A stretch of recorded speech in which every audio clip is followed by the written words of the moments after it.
साथियों नमस्कार। आप देख रहे हैं भारत राजधानी एक्सप्रेस न्यूज चैनल, जो आपके अमूल्य समय का हार्दिक स्वागत और उज्जवल भविष्य की शुभकामना करता है, जो आपको अच्छी और सच्ची खबर दिखाता है। बने रहिए हमारे साथ।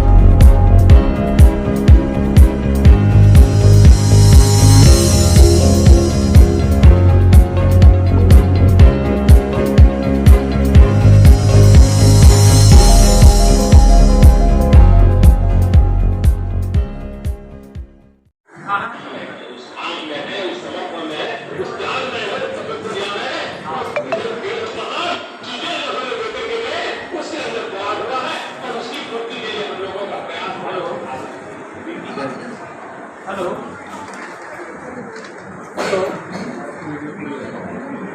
हाँ टाइम लगेगा।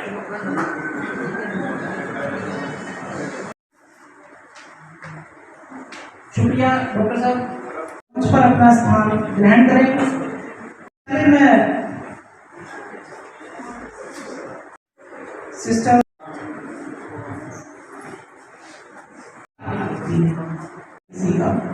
तो वो एक इंसान को यहाँ पर त्याग रहे हैं और हम कोशिश कर रहे हैं कि अपने इंसान हैं। ये वो महापुरुष हैं जिनका सबसे बड़ा लोग एक महापुरुष 2500 मनाया जा रहा है। ये जो उपलक्ष्य है, इसमें कहीं ना कहीं उपलक्ष्य इतना बेहतरीन तरीके से हमने मनाया। उस पिछले वर्षों में व्यक्ति के उपलक्ष्य में तो इस कार्यक्रम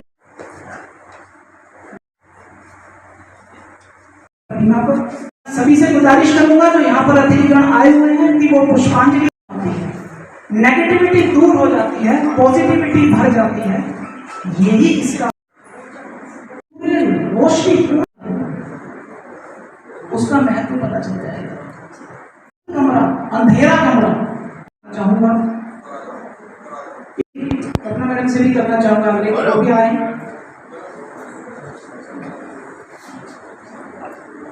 मैं स्वागत करता हूँ इस प्रोग्राम में, और मुझे कहा गया है कि वोट ऑफ थैंक्स दिया जाए। तो इतने अच्छे विचार लोगों के सुनकर मुझे लगता है कि हम दर्शकों को इन लोगों का थैंक्स करना चाहिए, बजाय इसके कि हम जो है थैंक्स करें आपका आने का। तो और हम सबके लिए कैरी होम मैसेज यही रहेगा कि हम बाबा साहब के और गौतम बुद्ध के बताए हुए रास्ते पे चलें और उनके आदर्शों को फॉलो करें। मैं खुश हूँ। मैं इसलिए खुश हूँ कि आज तक रानी के पेट से राजा पैदा होता था, और आज मैंने ऐसी व्यवस्था कर दी है कि अब राजा मत पेटी से पैदा होगा। वो किसी जाति विशेष की बात नहीं कर रहे हैं, वो राजा सत्ता की बात कर रहे हैं कि सत्ता जो हमारे पास हो, जनता द्वारा चुनी हुई जनता के लिए जनता की सरकार होनी चाहिए। मैंने ऐसी व्यवस्था इसमें कर दी है। तो फिर बाबा साहब एक विशेष के कैसे हुए? नारी सशक्तिकरण की बात करते हैं हम, हिंदू कोड बिल की बात करते हैं हम, नारियों को न्याय दिलाने की बात करते हैं, तो वो किसी एक नारी के लिए बात नहीं कर रहे हो। खास तौर से हिंदू कोड बिल में हिंदू नारियों की उन्होंने वकालत की है, जो अधिकार दिए हैं वो हिंदुओं पे खास तौर से भोग कर रहा है। तो बाबा साहब फिर एक के कैसे हो गए? बाबा साहब ने एक मंत्र दिया, कहते हैं कि शिक्षा वो शेरनी का दूध है, जो पिएगा सो धाड़ेगा। बाबा साहब शिक्षा की बात कर रहे हैं। उनका मानना यह था कि हमारे पास भी हार्वर्ड जैसी, कोलंबिया जैसी यूनिवर्सिटी हो और हमारा देश एक शिक्षित हो। जब शिक्षित नागरिक हमारे पास होगा तो आधी समस्याएं तो हमारा लगभग खत्म हो जाएंगी। तो वो किसी शिक्षा एक विशेष के लिए नहीं कर रहे, वो पूरे देश की शिक्षा की बात कर रहे हैं। बाबा साहब का एक लास्ट में जब अपने अंतिम समय में रामलीला ग्राउंड आगरा में एक स्पीच होता है, वहां बाबा साहब कहते हैं, मुझे तो पढ़े लिखे लोगों ने धोखा दिया। उनका मानना ऐसा था कि जो हमने संघर्ष करके जिनको पढ़ा लिखा के ऊपर बैठा है, बड़े बड़े उच्च पदों पर हासिल किया है, वो कहीं ना कहीं अपने समाज में जाएंगे, अपने गांव में जाएंगे, अब जैसे लोगों को शिक्षा देंगे और गरीबों की सहायता करेंगे। लेकिन ऐसा हुआ नहीं। जब शिक्षा की बात करते हैं, बाबा साहब की एक निजी लाइब्रेरी में उनके अंत तक 35,000 किताब थी। कितना शिक्षित, कितना विद्वान रहे होंगे वो लोग, और वो शिक्षा पे पूरे टाइम काम करते लगे। लेकिन हम बहुत हमेशा कहते थे आप संघर्ष करिए, अधिकारों की मांग करिए, लेकिन देश के सामने भारतीयता और भारतीय संस्कृति को कोई नुकसान न पहुंचे। तो इससे बाबा साहब एक बहुत बड़े सच्चे देशभक्त थे। उन्होंने वहीं से एक बीच में कहा है कि हमने अपनी स्वतंत्रता को हमारे देशद्रोही ने गंवाया। वो जिक्र करते हैं, कर रहे हैं वैन से चौटाल के सामने कह रहे हैं कि जो आपने ये व्यवस्था की है, मैं ये संशोधन जो आपके सामने आया हूं, इसके अनुसार आप नौकरी की व्यवस्था कीजिए। तो जब बाबा साहब नौकरी की बात केवल दलितों की नहीं कर रहे, वो सब की बात कर रहे हैं, हर जाति के धर्म की बात कर रहे हैं। तो भाइयों, फिर बाबा परिवार में बाबा साहब को जिया है। मैंने अपने पेरेंट्स के माध्यम से अपने बाबा साहब को जिया है। हमारे परिवार में मेरे पेरेंट्स ने हम वुमेन एजुकेशन के लिए जो एफर्ट्स किए हैं, तो वो शायद शब्दों में मैं बयान नहीं कर सकती। तो ये सबसे उम्मीद करूंगी कि अपने परिवार को सबसे ज़्यादा सपोर्ट करें और हमेशा अन्याय के लिए थोड़ा बहुत जरूर बोलते रहें। अगर आपके साथ कुछ गलत हो रहा है तो ये हमें बाबा साहब ने सिखाया है कि संघर्ष तो करते रहिए, गलत के लिए आवाज़ उठानी बहुत ज़रूरी है। तो इन सभी शब्दों के साथ में मेरा आप सबको अगेन अभिनंदन और शुभकामनाएं। Thank you. को रोक ही नहीं सकते। कितना कुछ मिला है इन महापुरुषों से, हमें इस पूरी मानव जाति को जो मिला, हम अपने आप को रोक नहीं पाते हैं। एक इंसान की तरह इंसान के बारे में सोचा, और मुझे लगता है कि उन्होंने हर किसी के लिए कुछ ना कुछ किया है, जिसका कि हम लोग फायदा आज की डेट में हम उठा रहे हैं, या किसी भी वर्ग से है, सभी को उनकी करने का फायदा इस संविधान के रूप में जो हमें अधिकार दिए गए हैं उसके द्वारा हमें मिल रहे हैं। पर मेरा एक ही निवेदन है कि बाबा साहब को जब पूरा संसार मानता है, सिंबल ऑफ नॉलेज भी मानता है, तो हमारा जो ये हिंदुस्तान है, यहाँ के नागरिक भी उनको उसी तरह से अपनाएं। वो भारत के नागरिक थे, भारत के लोगों के साथ साथ उन्होंने जो मानव जाति है उसके कल्याण के लिए भी काम किए। तो जैसा सुरेश कह रहे थे कि इनको लिमिट में मत बांधिए, ये सभी के हैं, तो सभी को इनका जन्मदिन और उनकी जो शिक्षाएं हैं उनके पालन करना चाहिए। और इसी तरह से ये कारवां जो जन्मदिन सेलिब्रेशन का है, इसी तरह से बढ़ता रहे, चलता रहे। मेरी यही शुभकामनाएं। धन्यवाद। तो ये बहुत ही एक अद्भुत बात थी। इसके साथ साथ मैं आगे जो हमारा ये कारवां चल रहा है, हमारा जो ये प्रोग्राम चल रहा है, इस प्रोग्राम को आगे बढ़ाते हुए मैं ज़्यादा कुछ तो नहीं कहना चाहूँगा, लेकिन जो मुझे एक टॉपिक बताया गया था कि बाबा साहेब माई आइकॉन, बाबा साहेब माई आइकॉन तब बने जब मेरे मन में एक जिज्ञासा पैदा हुई, जब मैं लगभग 8वीं 9वीं क्लास में पढ़ता था और मैं देखता था कि बाबा साहेब के नाम की रैली निकल रही है या बाबा साहेब के नाम का कोई छोटा मोटा जुलूस निकल रहा है, तो उसको देखकर मैं प्रेरित होता था, मुझे प्रेरणा मिलती थी। और जब मैंने 10th क्लास पास करी तो मेरे फूफा जी यही दिल्ली में हैं, वो दिल्ली में MTNL में जेई थे, तो उनके माध्यम से वो बाबा साहेब के बहुत ज़बरदस्त फॉलोवर थे और उन्होंने बहुत महासभा में भी काम करते थे वो। तो उनके घर में जब पहली बार आया तो मैंने देखा कि उनके घर में बाबा साहेब का पूरा चित्रण है और पूरा इतिहास छपा है। तो वहाँ से मुझे बहुत ज़बरदस्त प्रेरणा मिली और मेरे बाबा साहब तब से ही आइकॉन बनना शुरू हो गए और मैंने बाबा साहेब के लिए काम करना थोड़ा थोड़ा समय समय पर शुरू किया। लेकिन एक जो मन में ठेस और दर्द था वो मुझे गांव से ही था। मैं गांव में जो पीड़ा झेली थी मैंने, उस दर्द को देखते हुए, उस परेशानी को देखते हुए मैंने बाबा साहेब को आइकॉन बनाया कि जब बाबा साहेब इतनी परिस्थितियों में, इतनी परेशानियों में देश को इतना आगे ला सकते हैं, देश के लिए इतना बड़ा काम कर सकते हैं, तो हम बाबा साहेब के लिए काम क्यों नहीं कर सकते, बाबा साहेब की विचारधारा को आगे लाने का काम क्यों नहीं करते। साथियों, सभी यहाँ जो है मानवता के पात्र हैं। अस्पताल में जो भी कर्मचारी काम करता है, जो भी अधिकारी काम करते हैं, जो भी डॉक्टर्स काम करते हैं, वो सब मानवता के पात्र हैं और मानवता उनके अंदर कूट कूट कर भरी होती है। क्योंकि अस्पताल का काम, टोटल काम, चाहे भले ही वो पैरामेडिकल स्टाफ का है, डॉक्टर्स का है, नर्सिस का है या किन्हीं का भी है, A to Z, यह काम जो है सब मानवता से प्रेरित काम है, मानवता का काम है इसमें। तो मैं समझता हूँ कि सभी लोग मानवता का काम करते हैं, लेकिन बाबा साहेब ने जो मानवता का हमें संदेश दिया और अपनी विचारधारा को हमारे बीच में बाबा साहेब ने एक संविधान के माध्यम से प्रस्तुत किया, तो वो एक महज बहुत बड़ी चीज़ थी। और संविधान जो बाबा साहेब ने लिखा और बाबा साहब ने संविधान को एक बहुत छोटी सी चीज़ में जो संजोया, तो वो छोटी सी चीज़ क्या है, जो संविधान का सारांश है या संविधान की प्रस्तावना है, संविधान के उद्देश्य का भी कहते हैं। तो वही मैंने अभी सबके पास वो पर्चे, जो भारतीय संविधान का पर्चा है, वो आपके पास पहुंचा हुआ है और आप अपनी अपनी जगह, अपने अपने स्थान पर सब खड़े होकर के हाथ ऐसे करेंगे और हाथ ऐसे करके इस प्रस्तावना को मैं भी पढ़ूंगा और आप भी पढ़ेंगे। तो बाबा साहेब का जन्मोत्सव मनाया जा रहा है और बुद्धा जयंती भी मनाई जा रही है।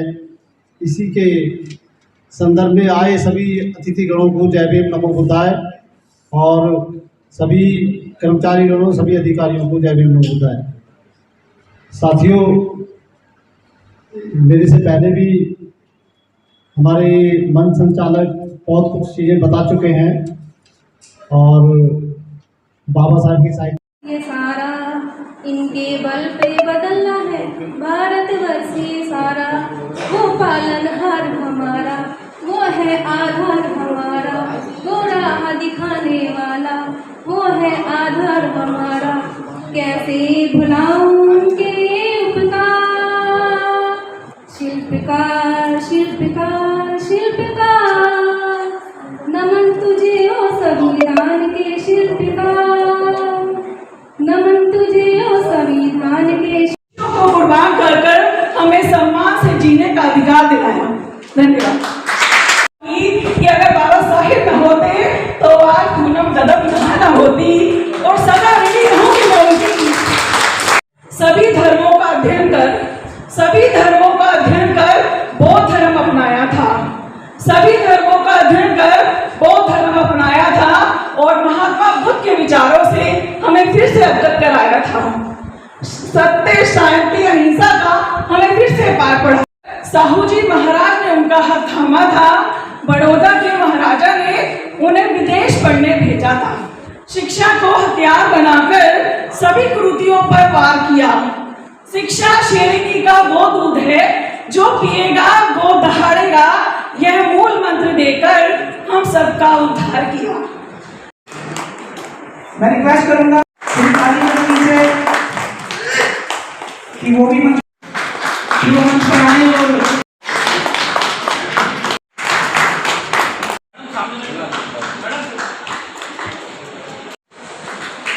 हमारे बीच में गौरव कुमार जी, सुरेंद्र कुमार महावर जी भी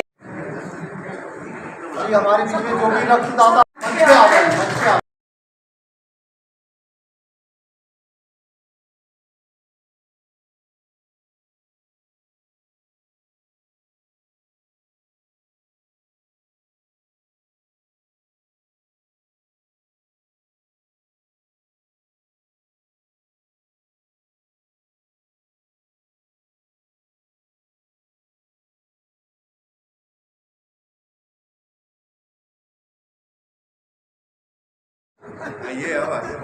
हम फोटो बंद हो गया।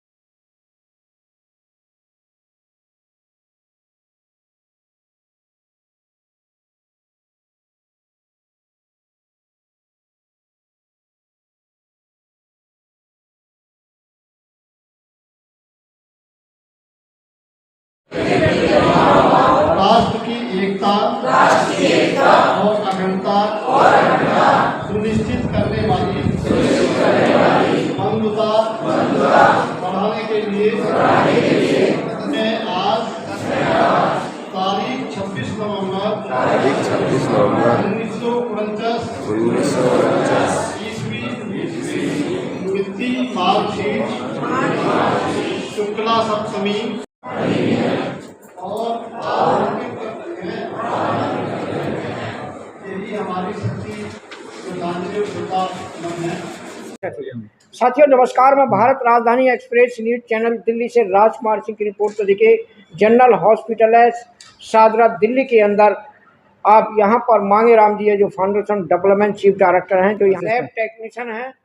तो देखिए आज यहाँ पर बाबा साहब की 132वीं जयंती मनाई जा रही है। और जानना चाहेंगे साहब, भारत के अंदर, विश्व के अंदर बहुत ऐसे इंसान पैदा हुए हैं, बहुत बुद्धिजीवी, ऐसी क्या खासियत है जो आज बाबा साहब डॉक्टर भीमराव अंबेडकर, जिन्होंने भारत का संविधान बनाया और विश्व गुरु कहलाते हैं, तो देखिए आज विश्व विजेता हैं, विश्व शांति के विजेता हैं और पुरस्कार के भी विजेता हैं। तब कैसी ऐसी कौन सी खास बात है जिससे कि यहाँ पर पूरे भारत के अंदर बाबा साहब की 132वीं जयंती मनाई जा रही है? आप कुछ कहना चाहोगे? हाँ जी, Baba Saheb symbol of knowledge जो है पूरे वर्ल्ड के लिए हैं और पूरे वर्ल्ड ने इसका लोहा माना है, क्योंकि बाबा साहेब ने अपने जीवन काल में 32 डिग्री प्राप्त की जी। और 32 डिग्रियों के साथ साथ उन्होंने शिक्षा का माध्यम एक ऐसा माध्यम बनाया जिसके माध्यम से हर गरीब व्यक्ति शिक्षा को पा करके राजा बन सकता है। जी जी उसी की देन मैं भी हूँ। जी जी उसी की देन मैं भी हूँ। मैं भी एक बहुत पुअर और गरीब परिवार में पैदा हुआ, जहाँ से मेरा कोई सूर्य ही उदय होने वाला नहीं था। जी जी लेकिन सूर्य उदय हुआ और बाबा साहेब की प्रेरणा मुझे मिली थी। बाबा साहेब की प्रेरणा से ही मैं आगे बढ़ा, आगे विकास का काम किया, मैंने अपना डेवलपमेंट किया। इसके साथ साथ Baba Saheb symbol of knowledge कैसे बने, उन्होंने देश का संविधान बनाया।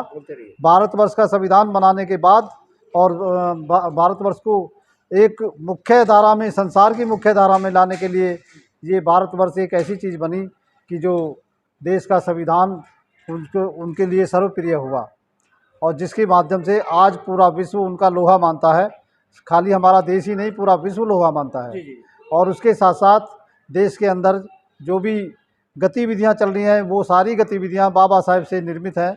बाबा साहेब ने रिजर्व बैंक का निर्माण किया। बाबा साहेब ने हमारे जो बैंक हैं वो सभी बैंकों के लिए प्रेरणादायक स्कीम तैयार की और जिनके माध्यम से आज इतना बड़ा बैंक चल रहे हैं, इतने बड़े रिजर्व बैंक हमारा वर्ल्ड में चल रहा है।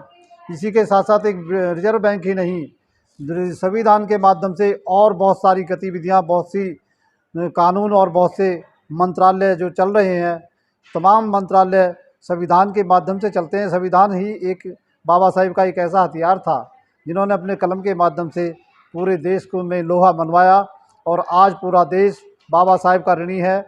कोई नहीं मानता वो अलग बात है, लेकिन हर व्यक्ति बाबा साहेब का ऋणी है, क्योंकि बाबा साहेब ने देश को आज़ाद कराने में, एक मुख्य धारा में लाने में, संविधान निर्माता होने के कारण और संविधान बनाने के कारण एक मुख्य धारा में देश को जोड़ दिया, जिससे कि आज संसार में भारतवर्ष की 6ठे नंबर पे, 5वें नंबर पे गिनती होती है। तो देश बहुत आगे जा चुका है, ऐसी बात नहीं है। हालांकि देश की अंदरूनी हालत क्या है, देश में कैसी गतिविधियां चल रही हैं, वो एक अलग मैटर है, लेकिन देश को आगे ले जाने के लिए संविधान के माध्यम से बाबा साहेब ने कोई कमी नहीं छोड़ी और हम बाबा साहेब के ऋणी हैं। पूरा विश्व इसीलिए लोहा मान रहा है। मानव जी, संविधान के अंदर ये कैसा उद्देश्य है जो पूरे भारत संविधान से चल रहा है? क्या उद्देश्य है भारत संविधान का? संविधान का जो मुख्य उद्देश्य है वो यह है कि हम धर्मनिरपेक्ष और समाजवादी, ठीक है, हम धर्मनिरपेक्ष समाजवादी ताकत होने के कारण, धर्मनिरपेक्ष और समाजवादी ताकत होने के कारण पूरा देश पूरा संसार इस बात का लोहा मानता है, इस बात को मानता है कि भाई डॉक्टर अंबेडकर साहब ने एक इतना बड़ा काम हमें करके दे दिया कि जिसकी वजह से हम धर्मनिरपेक्ष देश के अंदर हम अपना जीवन, प्रत्येक व्यक्ति, संविधान जो कहता है वो ये कहता है कि प्रत्येक व्यक्ति अपना जीवन जी सकता है, वो जिस तरह से भी चाहे वैसे ही अपना जीवन जीना का उसे अधिकार है, ना कि वो गलत काम करे। गलत काम करके जीवन जीना तो एक पशुओं जैसी ज़िंदगी वाला काम है। मानव जी, देश के अंदर, भारत देश के अंदर बहुत धर्म है जी लेकिन बाबा साहब ने एक बौद्ध धर्म को ही क्यों अपनाया, क्या कुछ विशेषता बताएंगे आप? जी हाँ, उसकी विशेषता यह है, बाबा साहब ने जो बौद्ध धर्म अपनाया इसलिए अपनाया कि बाबा साहब ने जो सारे धर्मों को अध्ययन किया, जी जी, जिस समय बाबा साहब ने अपनी स्टडी के साथ साथ सारे धर्मों को पढ़ना शुरू किया तो उन्होंने बहुत लंबे समय तक सारे धर्मों का अध्ययन किया और किसी भी धर्म में जो है किसी धर्म में कुरीतियाँ थी, किसी में अंधविश्वास था जी जी, और किसी में जो पाखंडता थी, किसी में जो है गलत नीतियाँ थीं, गलत विचार थे, तो उन सबको त्यागते हुए बाबा साहब ने बौद्ध धर्म को स्वीकार किया, क्योंकि बौद्ध धर्म एक वैज्ञानिक धर्म है। बौद्ध धर्म एक वैज्ञानिक धर्म के साथ साथ एक सामाजिक विशेष धर्म है, जिसके मानव जी, संविधान की धारा को जो बनाया बाबा साहब ने, बुद्धिजीवी तो बहुत थे भूतपूर्व समय में, जी। एक बाबा साहब को ही क्यों चुना गया? बाबा साहब को ही इसलिए चुना गया कि उस समय जितने भी विद्वान लोग थे जी जी, उनमें सर्वप्रिय और सर्वाधिक जो विद्वान थे हमारे डॉक्टर B.R. अम्बेडकर थे, क्योंकि बाहर से जो वो कई डिग्रियां हासिल कर चुके थे और बाहर से ही उन्होंने कई डिग्रियों की शिक्षा ग्रहण की थी, इसलिए देश में जो है सबसे विद्वान साथी वही रहे। और जितने भी हमारे ये महान पुरुष थे जो आज़ादी की लड़ाई लड़ रहे थे, ख़ास तौर से जो गांधी जी, जवाहरलाल नेहरू और मोतीलाल नेहरू, बाकी सारे जो जितने भी संविधान की पटल पर आने वाले लोग थे, तो उनमें सबसे विद्वान जो हमारे डॉक्टर अंबेडकर थे, जिन्होंने विदेश से शिक्षा ग्रहण की, इतने विपत्ति काल में, इतनी परेशानियों में और पूरे हर एक चीज़ के अभाव में उन्होंने विदेशों से जाके शिक्षा ग्रहण करने के बाद, शिक्षा हासिल करने के बाद तब देश के संविधान में मुहिम तैयार की। तो मतलब ये हुआ सर कि मतलब शिक्षा का बहुत महत्व रहा। जी, शिक्षा का सबसे बड़ा महत्व बाबा साहब ने यही खोज के दिया। और बाबा साहब ने जो अपनी तपस्या की, ये भी एक तपस्या थी जो उन्होंने शिक्षा ग्रहण की विदेशों में जा जाकर। तो उसी शिक्षा का महत्व है ये कि जिसके माध्यम से वो संविधान निर्माता बन सके, संविधान को बना सके, वरना और किसी की इतनी हिम्मत नहीं थी। मैं यही कहूँगा इसके साथ साथ कि हुआ नहीं आज तक ऐसा, आइंदा हो नहीं सकता, जहाँ में दूसरा अम्बेडकर पैदा हो नहीं सकता।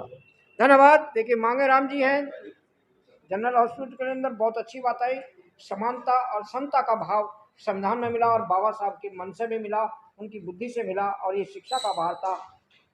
लोगों ने कहा है कि शिक्षा वो शेरनी का दूध है, जो पिए वो धड़ेगा। हमारे उसमें बांधना चाहते थे, जी जी जो मानवता का पाठ पढ़ाया, वह भगवान बुद्ध के बाद दूसरे ही व्यक्ति हुए। जी जी, पूरे संसार में किसी भी भगवान ने या किसी भी पैगंबर ने पूरे समाज, पूरे संसार को लेके नहीं चले। पूरे संसार के कल्याण के लिए कभी किसी, चाहे मोहम्मद साहब हों, पैगंबर, या ईसा मसीह हों, या अदर कोई भगवान है, वो पूरे समाज के, पूरे संसार के लोगों के कल्याण के लिए कभी कार्य नहीं किया। उन्होंने अपनी आज़ादी के लिए, अपने समाज के लिए, अपने आप के लिए, पर्सनल हित के लिए काम किया। भगवान बुद्ध ने सबको शिक्षा, सबके कल्याण के लिए, सबके मार्गदर्शन के, सबका उच्च भविष्य हो, उसके लिए काम किया। धन्यवाद साहब, बहुत बहुत धन्यवाद। आपने बाबा साहब की कुछ विशेषताएं बताई। धन्यवाद। मैं राजकुमार सिंह, भारत राजधानी एक्सप्रेस न्यूज चैनल दिल्ली से संवाददाता। धन्यवाद। साथियों, आज की वीडियो में इतना ही। अगर आप हमारे भारत राजधानी एक्सप्रेस न्यूज चैनल को बचाना चाहते हैं तो हमारे चैनल को सब्सक्राइब नहीं किया है तो हमारे चैनल को सब्सक्राइब करें, लाइक करें और कमेंट करके बताएं कि हमारा वीडियो आपको कैसा लगा। और बेल आइकन घंटी बजाना ना भूलें। जय जवान, जय किसान, जय विज्ञान, जय भारत के लोकतंत्र की, जय भारत के संविधान की, जय भारत,